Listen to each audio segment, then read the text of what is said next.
What's good, everyone? Nishi from MST.TV here, and today I'm bringing you guys another Market Watch episode. I hope that you guys all enjoyed your sneak peek weekends, and I hope that all of you pulled Prismatic Secret Rare Appaloozas. I didn't, but you guys can be lucky for me, that's fine.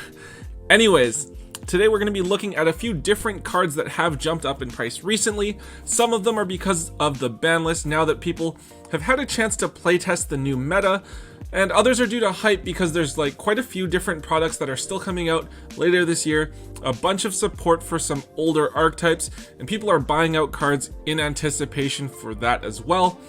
Anyways, let's jump right into it. Alright, so first up we have Chaos Dragon Levianeer, which was bought out within the past few days, currently sitting at around $45 to $50, up from being down at around $20 to $25, maybe $30.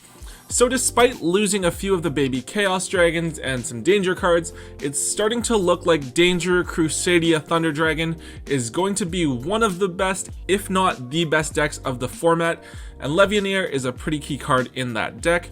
It lets you rip a card out of your opponent's hand, and it's a free special summon. You can search it with Omni Dragon Brotar, and it's a level 8, so you can use it to make number 38. Lots of value there. However, for me, in my opinion, I do think that this card is a sell. This card's most likely going to be reprinted in the Gold Sarcophagus Megatins, which are coming up in actually just over a month. So it kind of depends on if you guys have any events that you want to play in the next little while. If you're going to be playing at something like YCS Portland, maybe you'll want to hold on to it.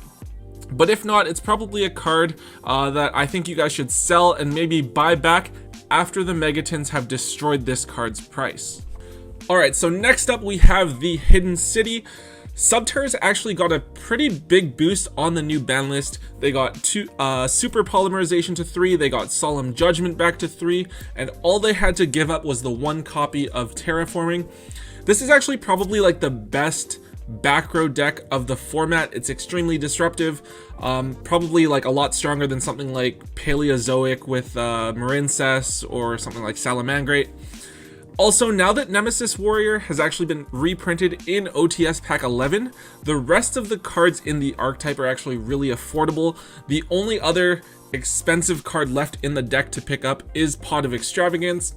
But yeah, so Hidden City currently is sitting at around $32 for a near mint copy on TCG Player, up from being around $20 to $25 for a long while. It's not that the card was bought out by any one person, it's just that people have been gradually buying this card wanting to play the deck. I was actually expecting the card to be reprinted in Battles of Legend, especially when I saw that Guru was being printed as an ultra rare, but apparently it wasn't included in there for whatever reason. But yeah, I don't really see any sets that it could be reprinted in the near future. We don't really have a set that would be a good place for it to be reprinted in, so who knows. That being said, I could actually see the price really gradually increasing over time depending on how consistently the deck is able to top. But eventually, when a reprint is confirmed, it is going to drop significantly in price. It's just kind of a matter of when that is. Alright, so now we have something that's gone a little bit more under the radar. We have Traptrix Traphole Nightmare. This card actually has several printings, but of course, it is the Astral Pack Ultimate Rare that has seen a considerable price spike, which isn't totally surprising given how old this card actually is. For the longest time, Traptrix Traphole Nightmare was only around $8 to $10, and it was such a cheap ultimate rare despite being kind of generic because it just seems so outclassed by cards like Lost Wind or Infinite Impermanence. However, now that we have Traptrix Serra out and you can search this card with either Serra or Murmelio, the ultimate rare has actually jumped up in price to around the $20 to $25 range. I think that a lot of people who own this card probably aren't really aware of this price jump because it isn't something that's been really in everyone's face. It's kind of been low key, including me. I have a set of this card somewhere. It's just rotting in my binder. I have to get that out and actually sell it now. I don't personally think that Traptrix is going to be doing anything relevant, so I do think that this price is going to drop and that eventually Traptrix Traphole Nightmare is gonna settle at around that $12 to $15 price point. I do think that this is a card that I would try my best to sell sooner rather than later, while there's still some sort of hype surrounding the card.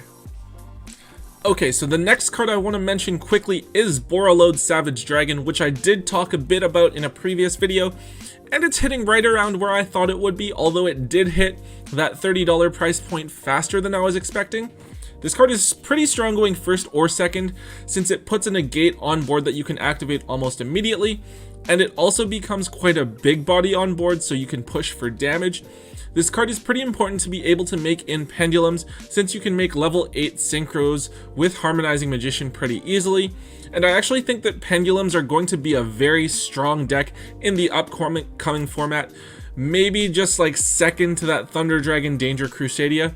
I think the deck's pretty versatile, and now that the deck is going to be playing Guard Dragons and Luster Pendulums at 3, I think the deck's actually going to see quite a bit of success. This card is a pretty key card in an otherwise like pretty affordable, strong deck, so I think it's really gradually going to see an increase in market price. However, because it is a generic synchro, it wouldn't surprise me if the card was reprinted in Dual Devastator, because I think Dual Devastator has to have that balance of newer cards with older cards being reprinted in order to appease like a bunch of different players. So I think that this card would be a prime candidate for a newer reprint that would be included there. Alright, let's talk a little bit about El Shaddoll Construct, specifically the Ultimate Rare version. We actually have 3 different Ultra Rare printings, so we don't really need to worry about those, but this is the highest rarity version of a very iconic card. So now that Shaddolls have officially won the pull in the OCG, it's essentially confirmed that we're going to be getting a Shaddoll themed structure deck within the near future, probably within the next 6 months or so. But anyways, Construct was like a very important card when Shaddolls were meta. And it's very likely that it will still see play when the structure deck comes out. This card's currently sitting at like $35 for the unlimited printing and $45 for the first edition. And because of how well liked the card is, I don't actually see it dropping too far below like $35 to $40 unless it were to get banned again, which obviously probably isn't going to happen.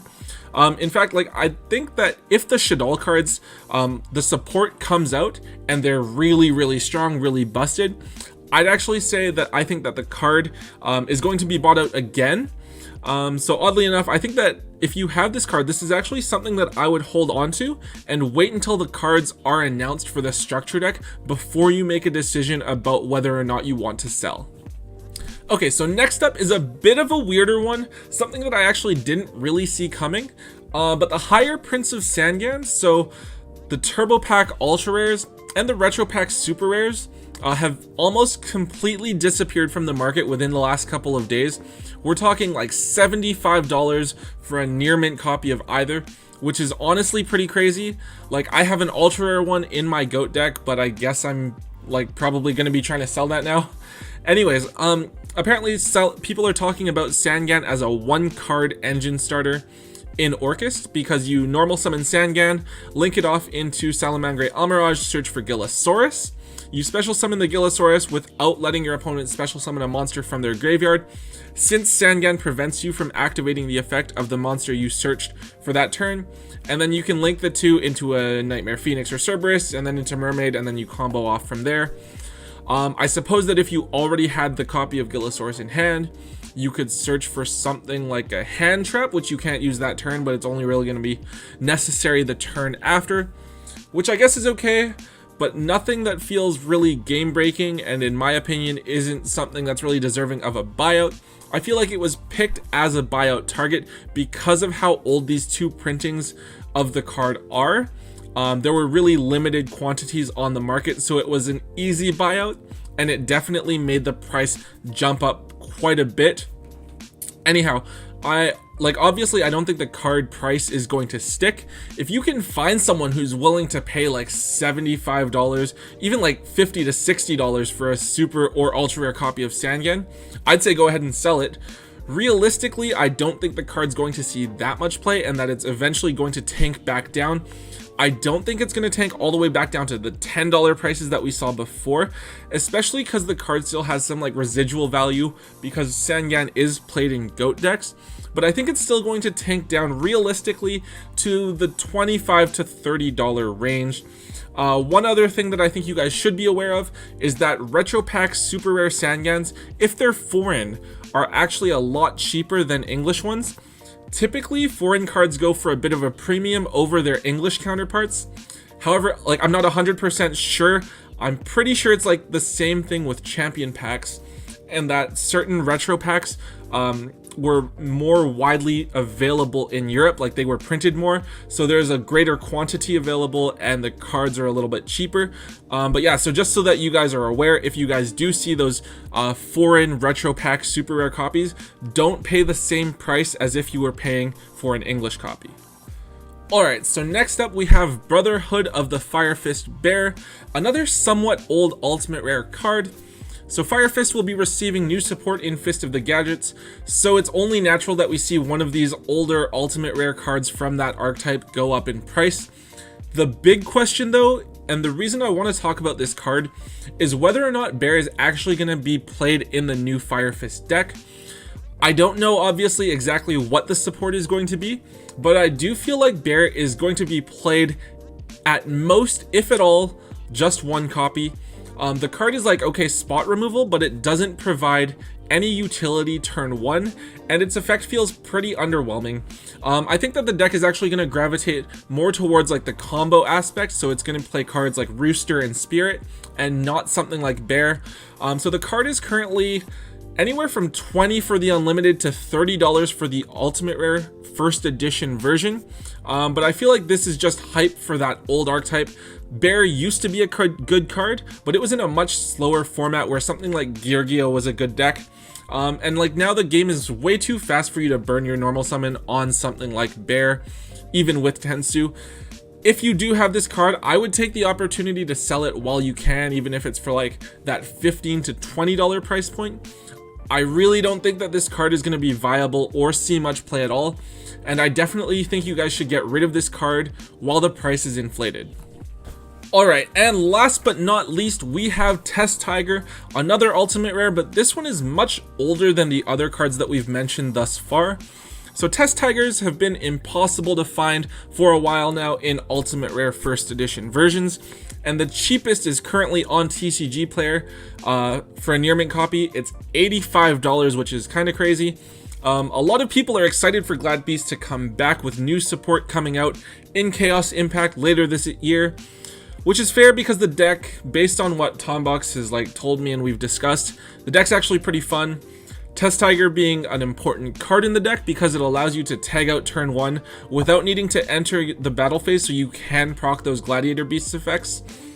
Because of how old this card is, and because of how popular Glad Beasts have been and probably will still be in October, I think that the card, this card's just like impossible to find. There will be some dedicated Glad Beast players who want to play the deck again, and they will want to play it in max rarity. However, at the same time, I think it's going to be really difficult to sell the card for that full retail value. I think that realistically, if you do find someone who's willing to buy the card, you're looking at selling it for around $50 to $60, and that's if you can find someone who wants to play it in max rarity and is willing to pay big for it, which is two really big ifs. I'm like a really big fan of selling cards like this for whatever value I can get while they're high, because I'm always expecting something like this to drop in value significantly when the cards actually come out. Especially something like this, like I would be perfectly happy selling the ulti, picking up like a set of secret rares, and still having like a good bit of money left over and still being able to play the deck. Okay guys, so that's it for this market watch. It's the off season now, but the Yu-Gi-Oh market's never really quiet. There's always people speculating about upcoming products or decks or cards, and there's always a ton of things happening, so it's really important to stay vigilant. Of course, not all the moves that we see are great. I want to give a special shout out here to whoever decided to buy out Triple Burst Dragon, because it was bought out and then like literally a few hours later, it was confirmed as being a common reprint in the structure deck coming out next month, which I find to be absolutely hilarious. honestly one of the more poorly chosen buyout targets that I've seen in a long time, because I think that Triple Burst was actually printed in the OCG as a structure deck, so it's not the card that I would have gambled on, not something that I would have chosen to buy out, but it is what it is. Anyways, that's all from me for this video. If there are other cards that you guys want me to talk about, let me know down below. I'm going to be trying to do these pretty regularly. I am working 2 jobs for another 2 weeks, but after that I'll be cutting back down to 1. So I will have more time to bring you guys regular content, so be sure to stay tuned for that. If you guys like this video and want to see more, make sure you give me a thumbs up and comment down below. Let me know what other cards are moving around, maybe something that I've missed or haven't had a chance to discuss, and I'll be sure to give you guys a shout out in a future video. And of course, be sure to subscribe. I actually have a couple of videos coming out later this week that I'm really excited for. They were a lot of fun for me to kind of draft out, and I'm really looking forward to having that discussion with you guys. But yeah, so until next time, don't forget to hold on to your MST.TV.